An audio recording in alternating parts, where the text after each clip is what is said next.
Hey, that ain't Mike could do it better. I ain't tripping off all that shit.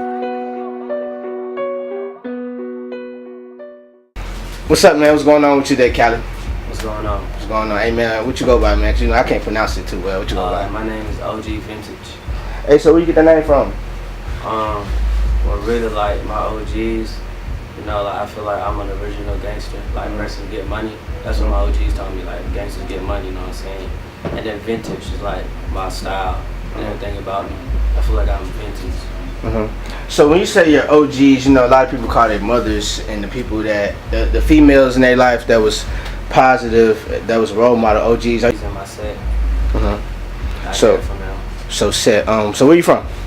I was born in Savannah, Georgia. And I grew up in Atlanta a lot too, but I stayed in Oakland, California as well.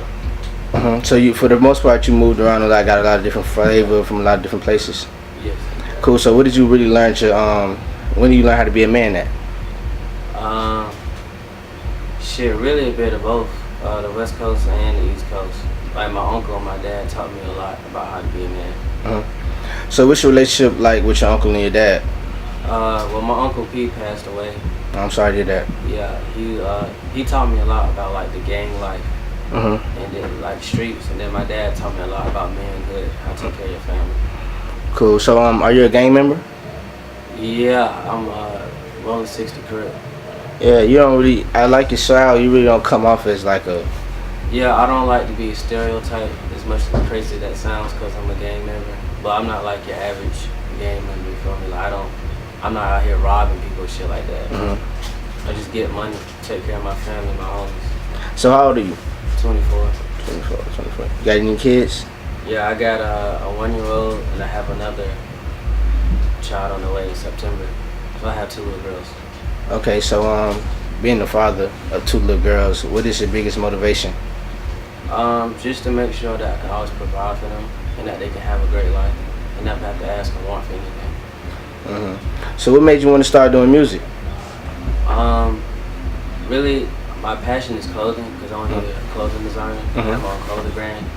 And you know, sometimes you have to go a different route to get to where you want to go. And I've always been around music. I know a lot of artists and a lot of my homies rap, so I just decided to get into it. I've only been rapping for about 6 months, and just turns out I'm good at it.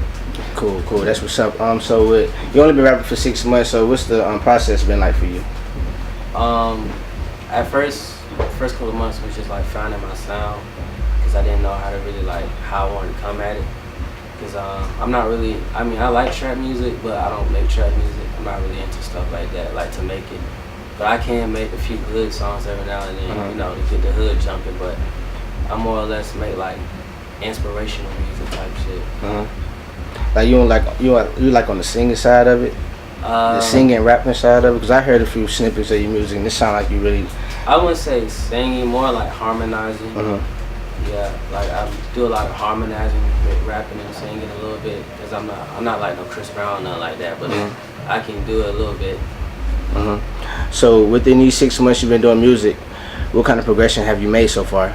Well, a lot of like photographers and other artists have reached out to me. I'm just now doing features. At one point I wasn't trying to, so I was just trying to find my sound.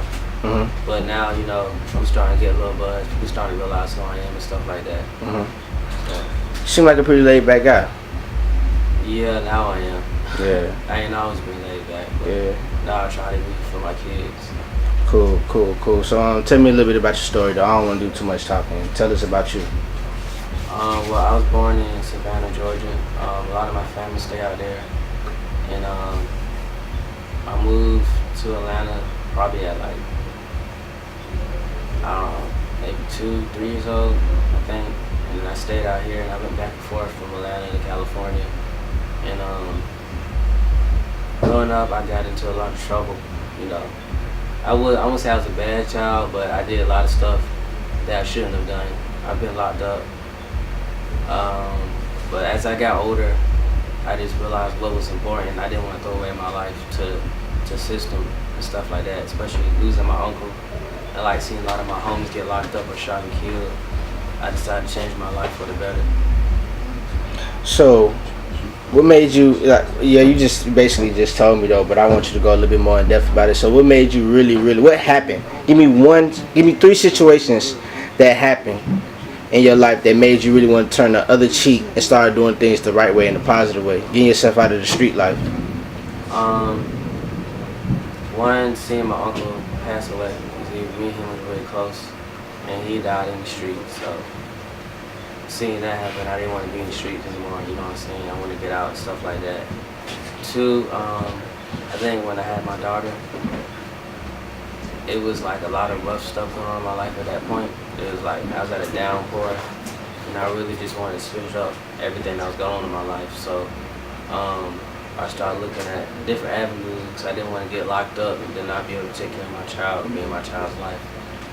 And then three, just seeing so many people who's my age or younger blowing up, and like knowing the type of person that I am, knowing that I'm not an average person, and knowing that I have a gift, I was like, it's time for me to stop sitting on my behind, get up and do something. So that's how I got to music. Cool. I see you have Tupac on your shirt. How did he influence you? Well, I wear a lot of Tupac shirts.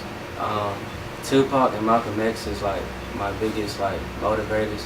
Malcolm X on the side of like, he stood up for what he believed in, and you know, he said what he wanted even if it made you uncomfortable. And then Tupac, because he had such a free spirit and so many people looked up to him, and like he changed the whole culture of the rap. And I feel like with my gift, I can change the whole culture of like how people view things with young black youth in America and stuff like that. So, how do you feel like you could bring the black community together? Just, you know, like, I've been at low points in my life too, so I know what it's like, you know, as far as like doing drugs, selling drugs, or gang banging, you know, going to jail, stuff like that. And like, we don't always have to take the street route to get to where we want to go. And I feel like, even though I'm in the music industry, I feel like a lot of rap, they try to promote like, you know, use of drugs and like, or like, you got to sell dope to be, you know, to be rich. You got to do this and that to be rich, and you ain't got to do that. Like me, I don't wear jewelry anymore. I used to wear a lot of chains and watches and stuff like that, but I don't do any of that stuff anymore. Cause like, if you in a room full of rich people, you notice none of them have on any chains or any watches. The richest men don't even wear jewelry. So, you know, I just looked at it from a different perspective.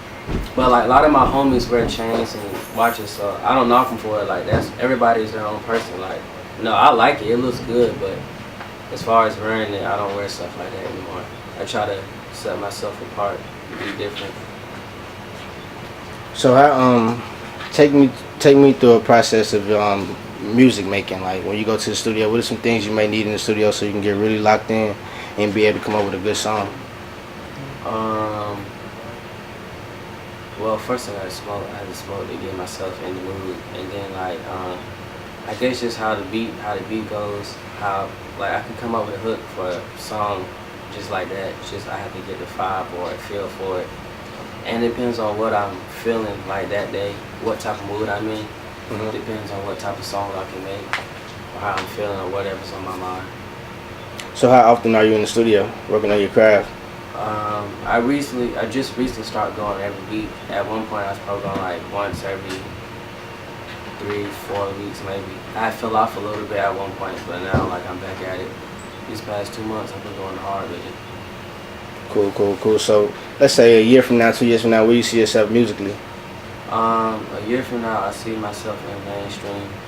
I always told myself that I'm half $500,000 before I'm 25. And I'm 24, so I got 6 more months to prove that to myself. And but that's something I really believe that I can do. I have all the talents and all the right people, networking wise, to achieve that. Cool.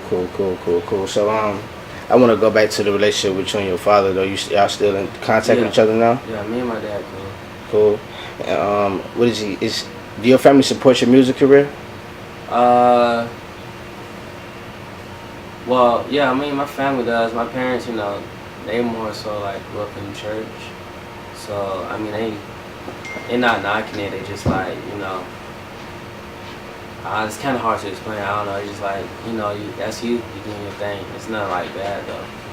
Cool. So you said your family members, your mom and daddy and your family, y'all grew up in the church for the most part, right? Well, my parents did. Yeah. So and your dad is a gang member, right? No. He's not. Your uncle. Your uncle is. Was, yeah. So with all that being said, and you're growing up, like, so did you grow up in the church as well? I went to the church as a kid. As a kid, so when you got older, you kind of stayed away from that. Yeah, but not because I wanted to. Just like being around, like in the streets and stuff. You just like I don't want to go to church or something like that. But I don't knock church or nothing like that. Like I believe in God. I support the Bible and all stuff like that. Just me personally, I just don't go to church like that. So what sucked you into the street life though, for real? Because it's a decision to make. What really just I guess just being around. I guess it's like being around people that's in the street. You're a product of your environment. So you are who you hang around. Cool. Tell me about one of your lowest points being in the streets. Your lowest and your highest points. Give me the good and the bad. My lowest would probably be getting locked up. Mm-hmm. And that was pretty rough, and I had to get back on my feet. And what was the second part you said?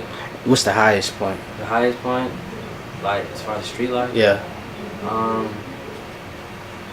Keeping all my young niggas out of jail. So keeping them on the right path. I never tell one of my young niggas to go do something that I wouldn't do. Yeah. Cool. So why did you go to jail? How long were you in jail? For a few days. The reason why I'd rather not say though. Okay, so you was in jail for a few days. So how did that make you feel though? Cause I've been there before too. So I'm saying like being in jail for a few days. Just thinking about like what I could do differently, or how my family probably feels about the situation, or what I'm gonna do to get out this situation, and how different my life would be. So losing, let's take me back to losing your uncle. What was you doing? Take me back to that day. Like what you was doing leading up to find out that your uncle was dead. Somebody that you really looked up to. Well, I was just with my homies, and I got a call from my aunt, and she told me that he was shot and killed. And like he was like one of the big homies, like another dad to me. So it felt like I lost a piece of me, but at the same time, I feel like a piece of him is still in me, because him and my dad helped mold me to the person I am today. So that's why I don't tolerate disrespect. I respect everybody, but I don't tolerate disrespect either. I learned that from him.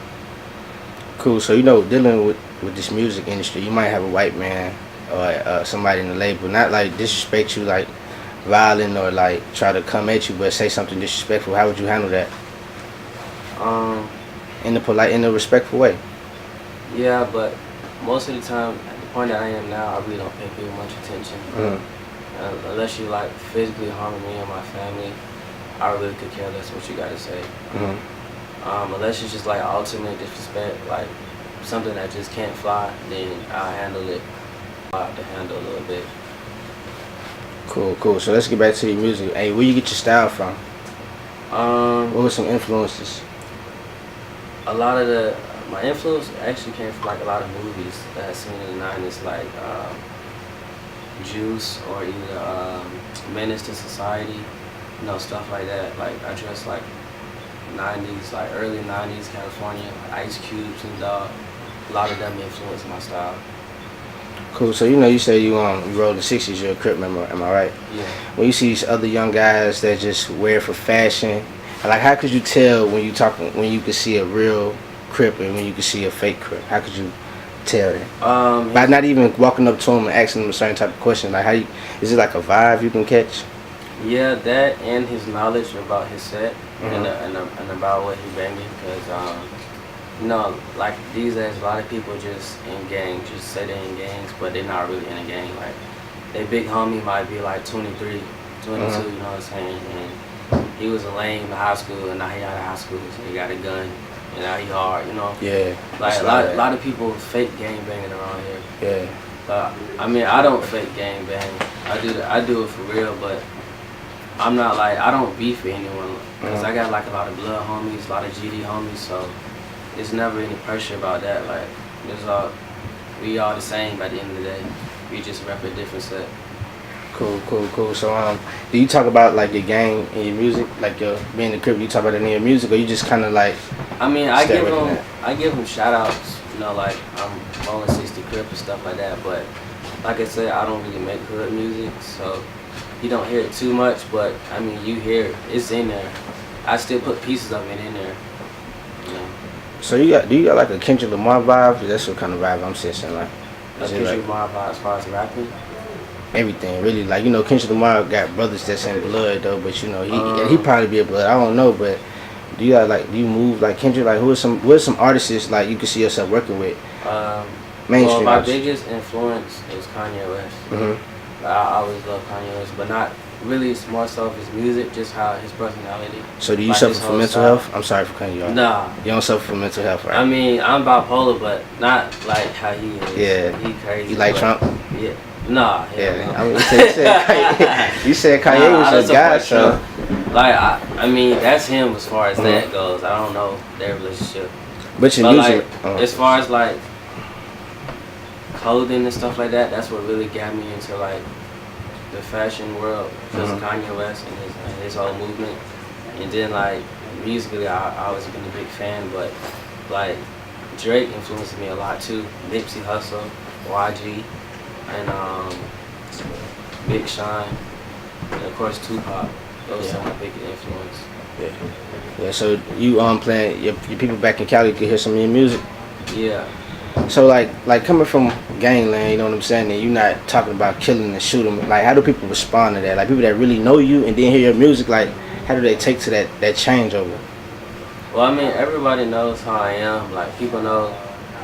Some people know what I did. Some people don't. Like, people know my past, but I've never been the type of person to broadcast that. Like, if you look on any of my social media, you don't see me with no flag on. You don't see me taking pictures with guns. Yeah. But people who know me know I got guns. They know I got my flag. But I don't really try to portray that image because they can use that against you, and I don't want anybody to use that against me.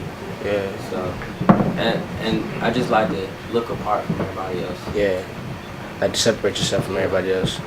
I feel it. So what are some mainstream artists you can see yourself working with in the future?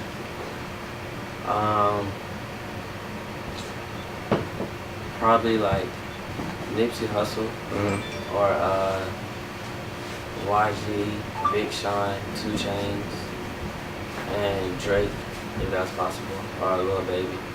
Lil Baby. That's cool. What kind of song you think you and Lil Baby probably can make? Anything really. I can make any type of song, like as far as like hood or inspirational or anything. So would you like to say you got lyrics? Are you a lyricist, or you just make songs? You just know how to make I'm a somebody? lyricist, but I also like to make. Like, I feel like music is like a form of art.